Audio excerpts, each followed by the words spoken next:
go. Hi, and welcome to the Week 11 edition of The Grid. We've come to the final week of the regular season. In fact, it starts tonight. We have a couple of games just about to start to kick off. We have Victoria West down in Corpus Christi to play the Ray Texans. We also have the Gonzales Apaches playing Bernie tonight. So we're just going to go through since it's the last week of the regular season. I'm Mike Forman along with Ray Castillo, and we're going to kind of go through all the playoff scenarios, what's going on around the area here. And we'll start right out with the game we mentioned tonight, Victoria West down in Corpus Christi playing against Ray. Pretty simple here, Ray. If West wins, it's the second seed, and next week it'll be playing a playoff game at Memorial Stadium. Yes, and West did everything it needed to do to be in this situation. They started district really tough, and they didn't give up. They fought through, and they were able to overcome two, tough teams in Veterans Memorial and Flower Bluff. And here they are playing for a chance to get second place in district, and they'll look to do that tonight in Corpus. Ray has struggled, so it's a good opportunity for the Warriors. Right, and really, I guess what happened for West is its defense really came around, after struggling a little bit against, of course, Miller and then against East. It found whatever was missing, and it's just reeled off like 4 straight wins, I believe, and Yes. playing very well right now. And so on the other side of that coin, you have these Titans who are, barring a miracle, really are not going to make the playoffs. They would need Corpus Christi Carroll to beat Veterans Memorial, and Carroll being winless going in, that's not something you want to have to rely on. Yeah, the players know it's going to be a long shot. You look at Carroll; they haven't won a game in over 2 years now. And for them to, come away with a victory against Veterans Memorial, who has shown how good they can be this year, is highly unlikely. But, hey, they're just hoping anything can happen, and, maybe something will come through in their favor, and they'll be in the playoffs. But if that was to happen, if Veterans Memorial was to lose to Carroll, that would eliminate the Eagles, and East would get that 4th seed and have to travel for that by-district round. Right, and of course the other game we mentioned tonight, Gonzales is up in Bernie. That game will determine second and third in that district. Beeville has already clinched the title. Beeville has its bye this week, so Beeville will have basically 2 weeks to prepare for a playoff game. Gonzales last year defeated Bernie, so this will be interesting, and we'll keep an eye on that. And of course the full schedule of games on Friday, and the big one right down the road in Port Lavaca here, the one that everybody's been kind of pointing towards. Yeah, the Calhoun Sand Crabs against the Calallen Wildcats. Of course, they played twice last year in district. Calallen won by, I think, 3 points. Mm-hmm. And then, of course, we were at the quarterfinal game where Calhoun actually went into halftime with a lead, but that was it. Calallen totally dominated the second half and won that game. So, this year, Calhoun's offense has been just incredible. Averaging, I believe, over 500 yards a game, over 50 points a game. Just amazing, right? Yeah. What the Sand Crabs have done. Yes, and you and I, Mike, went out there to Port Lavaca. We were able to talk with quarterback Connor Kessler, and he likes this team. He liked last year's team, but he feels like this team is just as good, if not better. And they've shown that during the regular season, averaging, like Mike said, over 50 points a game. And you look at Calallen as they get ready for their 13th meeting between the two teams. Calallen has allowed 13 points a game, so they played really well on defense. So Calhoun is hoping to take advantage of that, and if they can explode offensively, it should be an interesting game. Yeah, right. And it's a big game for Calhoun because they win the district, and they're at home for that first playoff game. But if they lose, depending on the outcome of the Alice Gregory Portland game, if Alice wins that game, Calhoun could find itself as the 3rd seed, which means it would have to travel for its first playoff game. So I'm sure there'll be a huge crowd at Sand Crab Stadium because both those teams have really big followings. I know Calhoun fans will be out in droves tomorrow night at Sand Crab Stadium.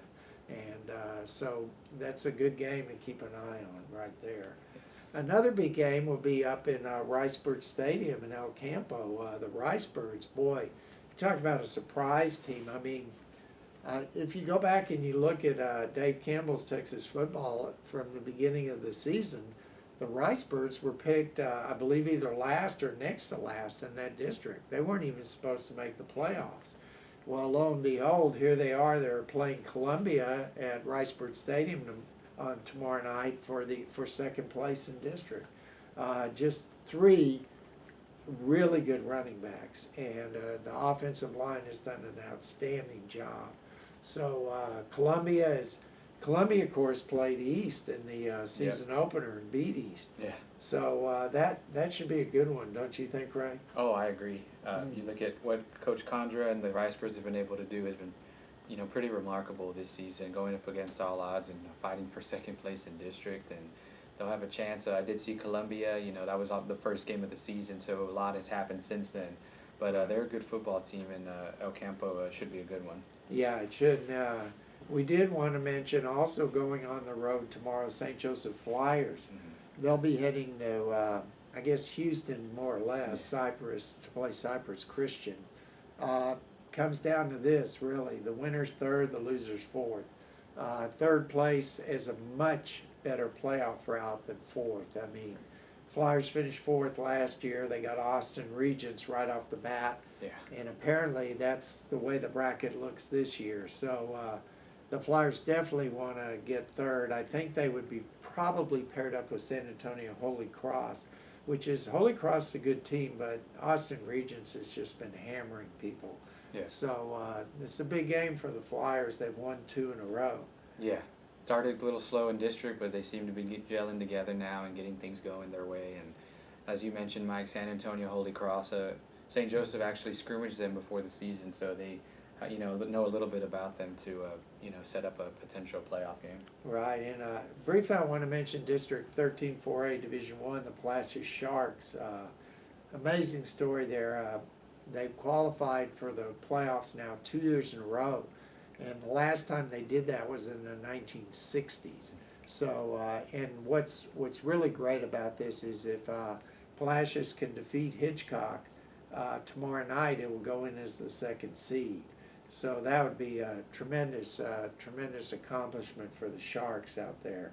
And that district will be matched up in the by-district round, of course, with District 14 3A Division I. And we still haven't figured out exactly what's going to happen in that district either. The big game, of course, tomorrow night in Jackson County. What do they call it? The Battle of the Lavaca River? Lavaca River, I believe. Yeah, Lavaca River Battle, and that'll be Industrial at Cowboy Memorial Stadium.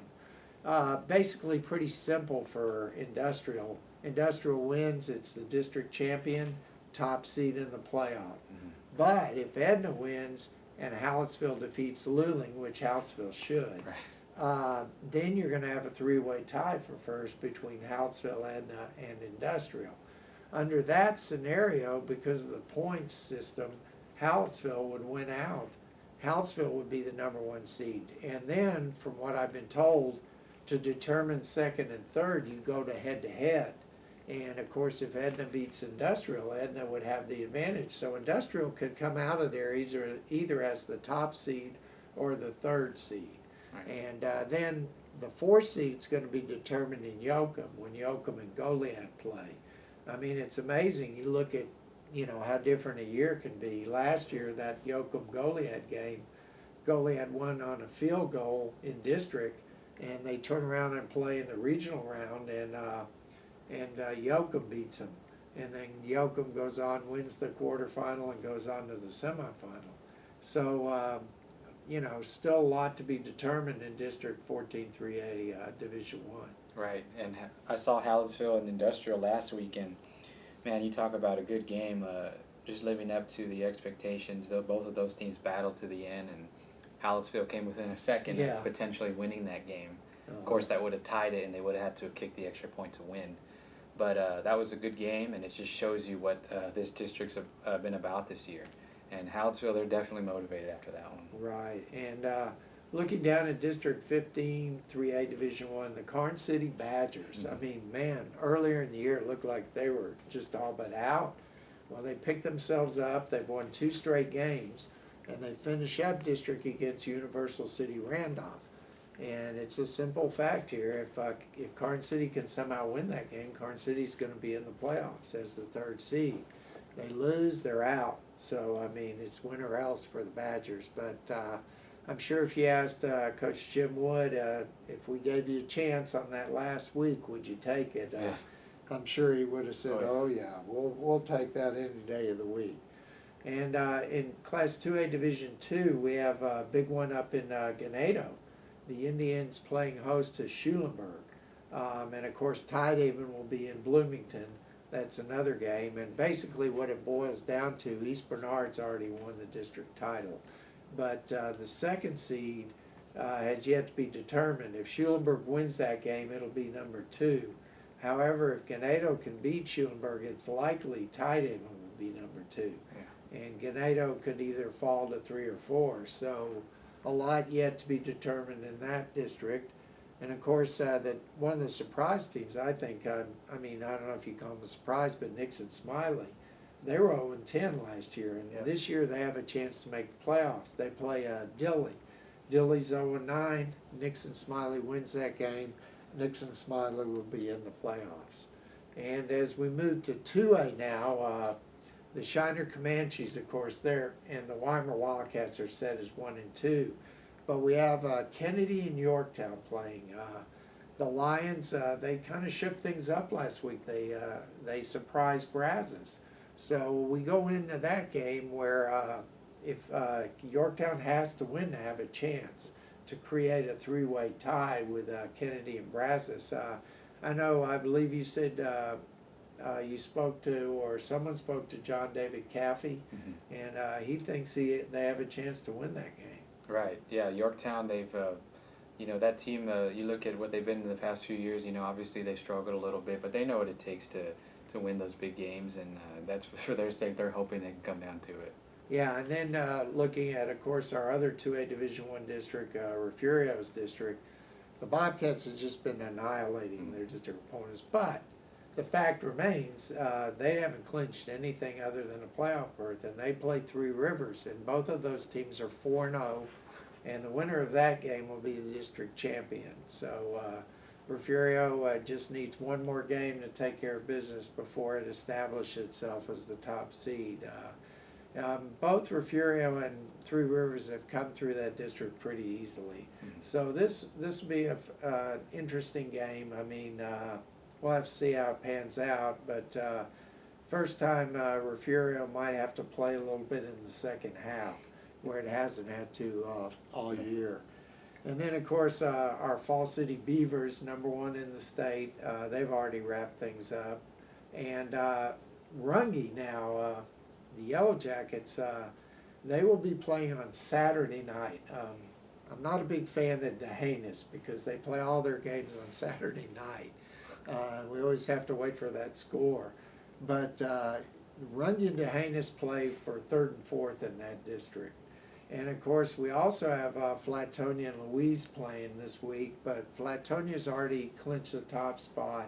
Louise will be the 4th spot. And the only other district up for grabs right now is St. Paul and Sacred Heart. St. Paul's already clinched the top spot, but Sacred Heart goes up to Temple to play Central Texas Christian, and the winner of that game will be 2nd and the loser will be 3rd. Yeah. So basically here we are at the end, and we'll know everything by pretty much Friday night. I mean, we'll still have to wait on Runge from Saturday. But we'll start getting playoff pairings because next week the playoffs start, and start that road, to where you hope it ends up at AT&T Stadium in Arlington. And I guess the one thing that's kind of strange about this year, Ray, is the Cuero Gobblers. Yeah. They won't be there in the playoffs. They go from the defending state champion to where they don't make the playoffs. But, that just shows you football's unpredictable, and you just really never know what can happen. Yeah. But follow us again tomorrow night on Twitter and on advosports.com, and we'll have all the updates. Ray will be down in Port Lavaca. He'll keep you updated on that game with Calallen, and we'll have people other places, and you can read all about it on our website. And of course, don't forget, you can check out our stories in the e-edition, or you can, of course, go to the Grid on Sunday. And next week, we'll be back with the first playoff edition of the Grid.